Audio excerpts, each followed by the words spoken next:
Hello there you guys, welcome to one of my videos. Manchester United have decided not to appeal against the red card shown to Casemiro. Casemiro got sent off against Southampton. It was a harsh decision. After the game, Erik ten Hag hit out at inconsistent referees after Casemiro saw red. It's Casemiro's second red card of the season.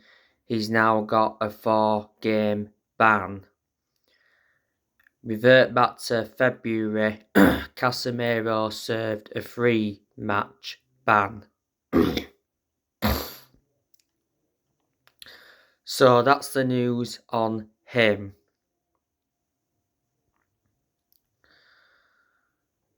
Now, want to give you some news on Sir Jim Ratcliffe.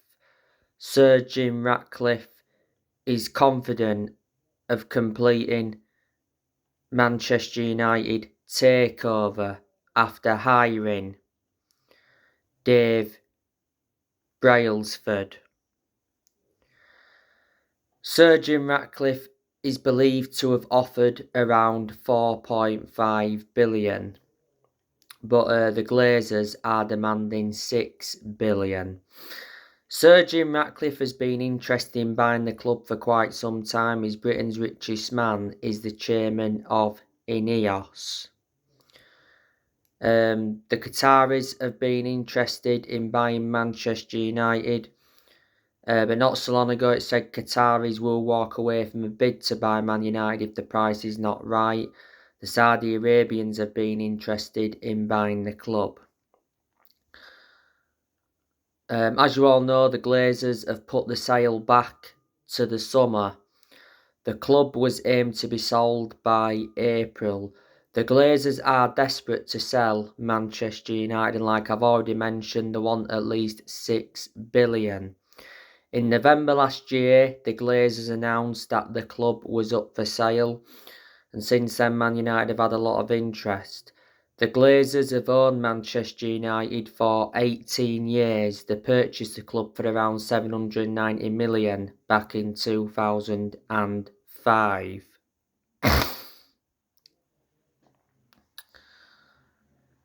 So that's the news on that. As you all know, Manchester United recently drew 0-0 with Southampton at Old Trafford. Disappointing result. Manchester United are now winless in their last 2 league games. Manchester United do play Real Betis this Thursday in the Europa League round of 16, second leg. Man United are more or less into the last day of the Europa League because Man United are 4-1 up against Real Betis from the first leg. As for Erik ten Hag, I'm backing him. I believe he's the right manager for Manchester United.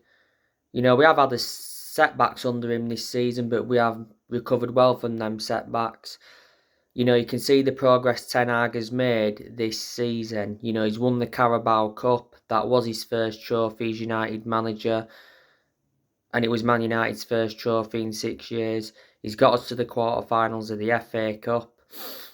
He's got us to the last 8 of the Europa League. And he's got us up to 3rd in the league. If Ten Hag can win another trophy this season and get Man United a top 4 finish, I'll underline that and say that's a successful season and then hopefully build from that. Ten Hag is like 11 months into his reign as Man United manager. He got appointed in as the Man United manager in April last year. He's under contract with Man United until 2025. Ten Hag was the one that replaced Ralph Rangnick. Ten Hag recently won Premier League Manager of the Month for February. But he's certainly our best manager since Ferguson.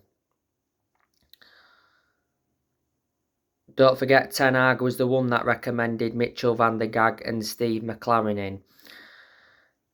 Ten Hag has obviously brought players to Manchester United. Revert back to January. He brought Sabitzer in on loan, Weghorst in on loan and Jack Butland in on loan.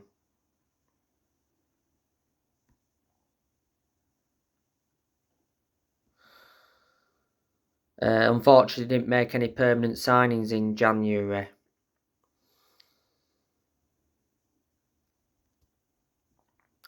But revert back to last summer, Ten Hag brought the likes of Terrell Malaysia in, Lisandro Martinez, Casemiro, Anthony, Ericsson and Martin Dubravka. Erik Ten Hag has spent over 200 million as Manchester United manager.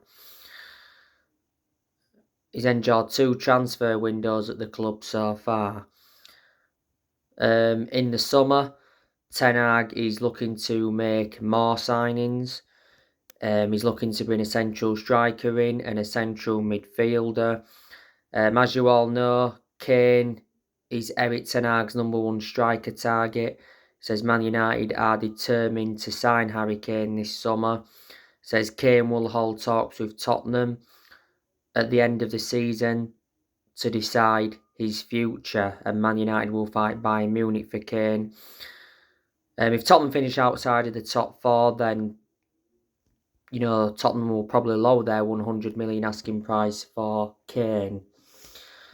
I'd love Kane at Manchester United because he guarantees at least 20 goals a season.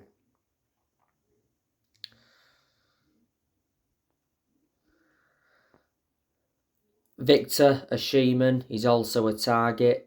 He said not so long ago that he dreams of playing in the Premier League. We revived our interest in Frenkie de Jong. We've been in for Alexis McAllister. Now I'm hearing we're in for João Palhinha from Fulham. Liverpool are also in for him. Ten Hag has obviously put players up for sale to fund summer spending. He's put around 6 or 7 players up for sale. In the summer, I can see Ten Hag getting rid of Anthony Martial.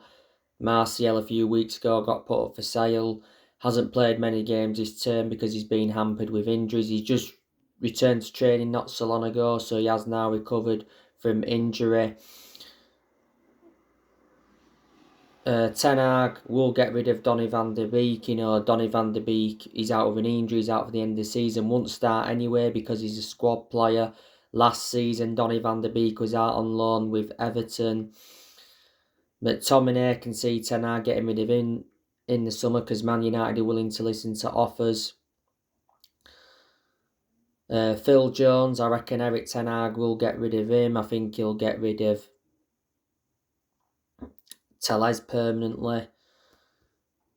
I think could get rid of Lindelof. Don't forget Ten Hag blocked Lindelof from going out on loan. I think he'll get rid of Maguire. Maguire's being put for sale. Did mention that Maguire will lose Man United 40 million if he leaves in the summer, as expected. I think Ten Hag could get rid of Aaron Wan-Bissaka in the summer. I think he'll get rid of Dean Henderson permanently. I think he'll also get rid of Tom Heaton.